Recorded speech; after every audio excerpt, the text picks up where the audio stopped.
guys, welcome back to the shop. It's September 1st here today, and depending on what my upload schedule has been, which I know is atrocious, I know I promised I'm doing shop upgrade stuff, but it's really starting to feel like fall outside, and with Halloween coming up, I wanted to start working on a Halloween project. So, I got a special guest today. I got this guy. Hello. He's going to help me with my project today. So I'm going to break everything down and get set up for step one, and I'll let you know what we're doing.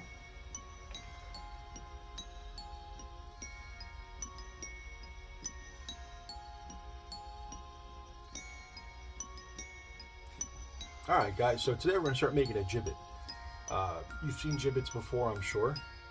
There are actually still some historic examples around too.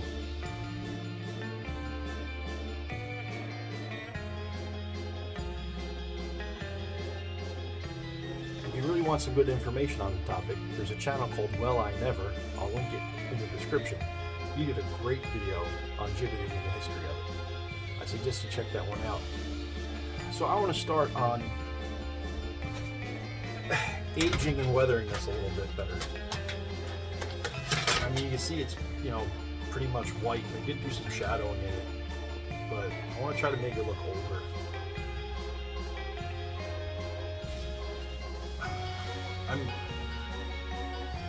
I suppose if it's been bleaching in the sun for a couple of years, it would be white, but I think that the darker color looks better on this stuff. So it depends on if you like a white bone or a brown bone. Cut that. Alright, so to achieve this, I got some Minwax wood stain. This is special walnut. Gloves, of course. And I just buy these cheapo chip brushes from the store. You're just going to throw it out. I wouldn't waste a good one on it. And some shop towels. I would dismember this guy to make it easier, but it doesn't appear that I can go too far. I could take his head off. We'll do that. Stand by. Alright, so I was able to take the head and neck off. This should make it a lot easier to work with. Very simple and straightforward, guys.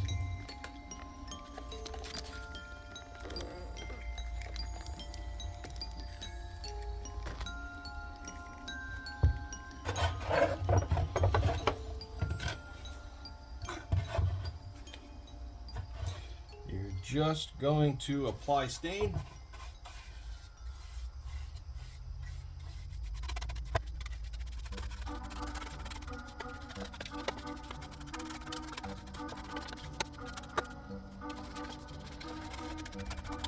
You also keep saying like a water.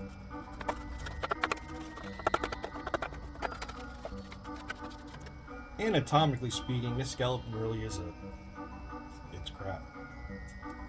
There's visible screws in it. Depending on how you're going to be displaying this, you might want to buy one that's slightly more expensive. This was a cheapo Amazon one. Alright. Looks pretty good. I'm just going to wipe that off.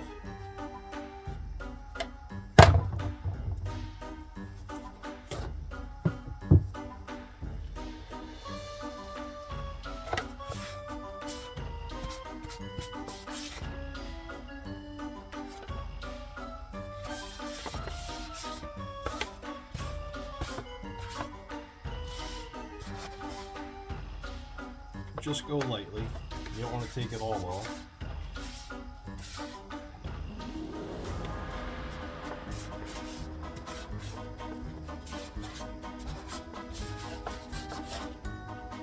This process also tells a lot about a person. It lets you know if you're a fold and wipe sort or a mash and grind type of person. Which one are you? Comment below.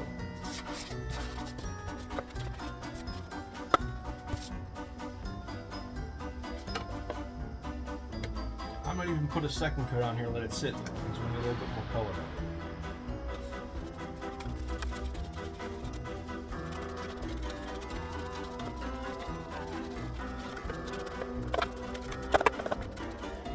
Pay attention to the finish on your skeleton too when you buy one. It's got a glossy finish on it. You might want to take some Scotch-Brite to it and scuff it up first. This one was already flat. I'm just trying to stain over it. We'll see what it holds. I probably should have buffed it myself.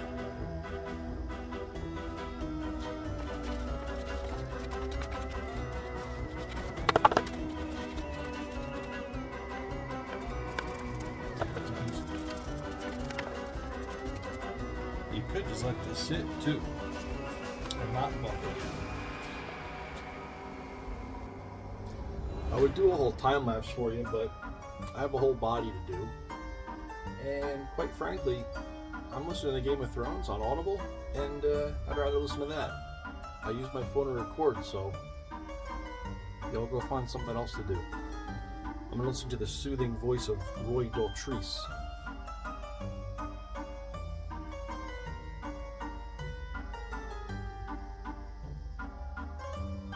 We'll see how this ends up. Alright, I'll be back.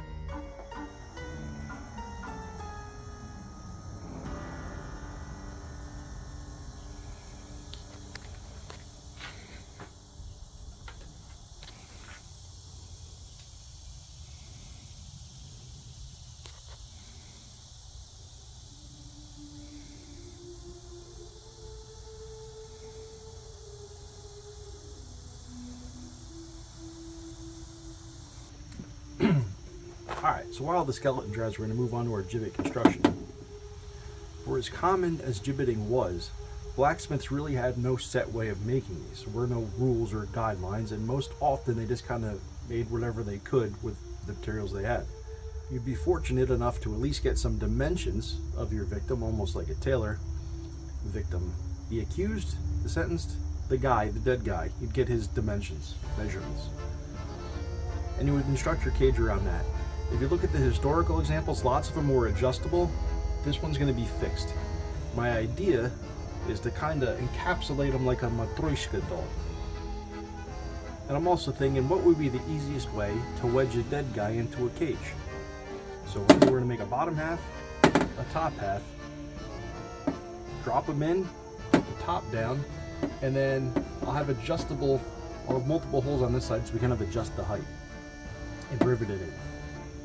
I also want to run a central spine down the back to stiffen it, but I want to leave the front open so you can see all the gruesome horror, the goodness. And these things would stay up for years sometimes, and it was not good to be the neighbor of one. As you could imagine, they were loud, they'd clink around, they were not secured. They'd attract all kinds of animals. I'm just going to cut this. It's all on the video. Watch that video for more. In an effort to measure for the rings that are going to go around the gibbet, I just taped some poster board together. So I'll wrap this around various sections, and I'm going to mark it off, and that'll give me my length. You're wanting to add an inch or two so you have something to rivet on.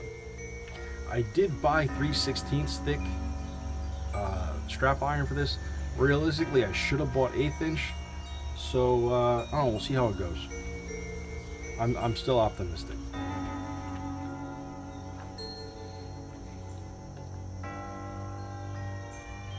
Alright. We'll start at the knees here.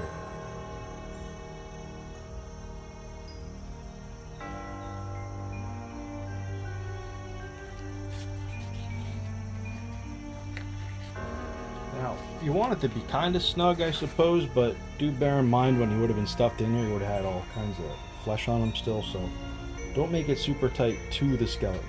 I think it'll look kind of weird.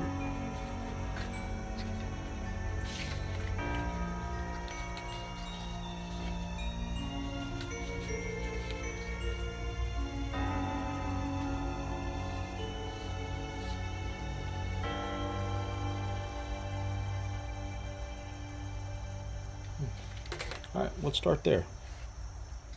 Alright, now we're rolled out. I'll just measure from that end to our line. Add, like I said, an inch or two, probably 2.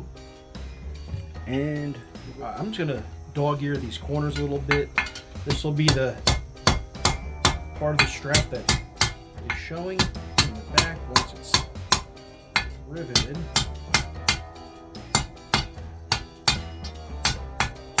just because you're making a death enclosure doesn't mean you can't be fancy with it.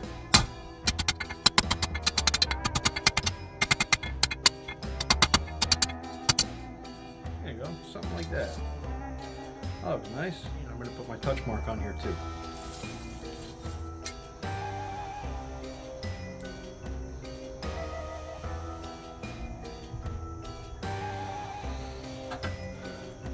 I don't have a bending jig, but if you need to make some bends, all you have to do is bend yourself some round stock, throw it in your vise.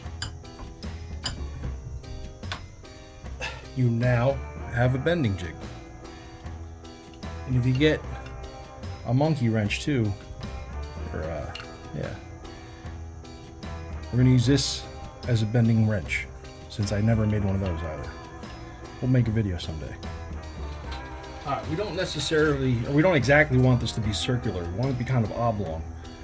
So I'm going to get a little further back and start my bends there.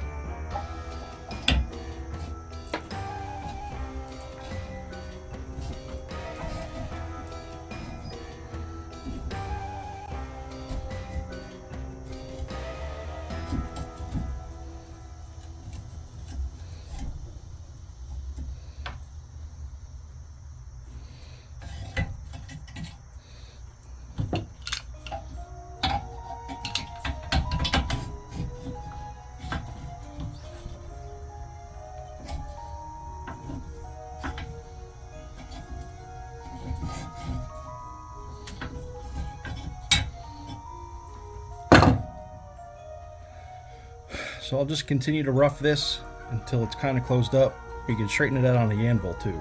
So there's a start.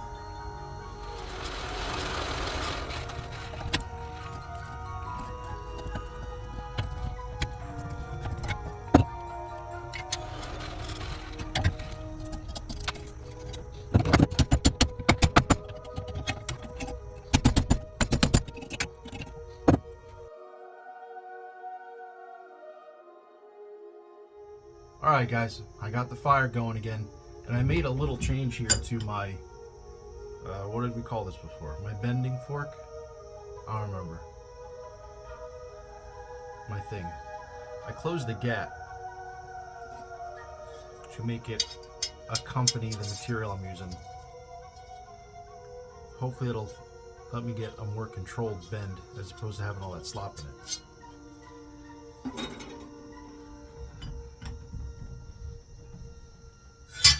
As for my first ring, I want to try to close this up. So I'm going to maybe curve here a bit more on both sides, and I can bring this curve in a bit more. That's my, I want that one to be on top when it closes over this. But all in all, I mean, the shape's not terrible, but we'll try to straighten this out, see what we get.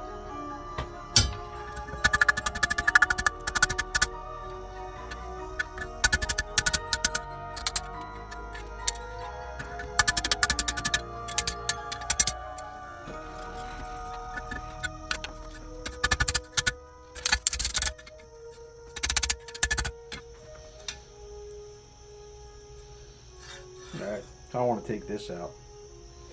Probably do this at the fork. Alright, now we're going to try to clean this edge up. Same thing, I'll probably bring that back over. I should bring the camera to the fork, shouldn't I? I'm going to do that.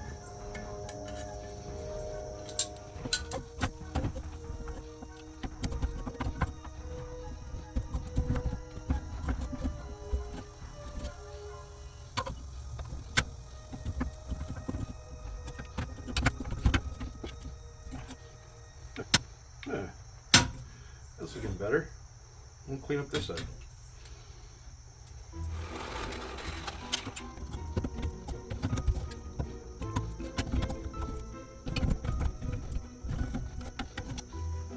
Alright, now I'm thinking if I bring this radius in, you could probably get our overlap.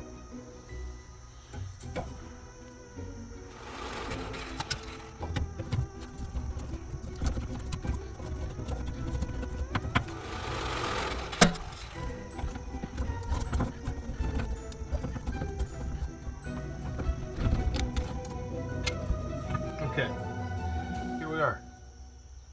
Now, it's not perfect. It's definitely out of shape. But we got our overlap, and it's fairly centered in the loop. What I'll probably do next is I'll match drill this, put a nut and bolt in there, because I'm not ready to rivet this. But that'll lock it together, and I'll be able to shape this a little bit more. But all in all, I mean, this part kind of sucks. The rest of it doesn't look so bad. So I'm gonna go repeat this 5 more. The camera's over there. I'll go repeat this 5 more times, and I'll come back for final shaping and attaching these to the framework.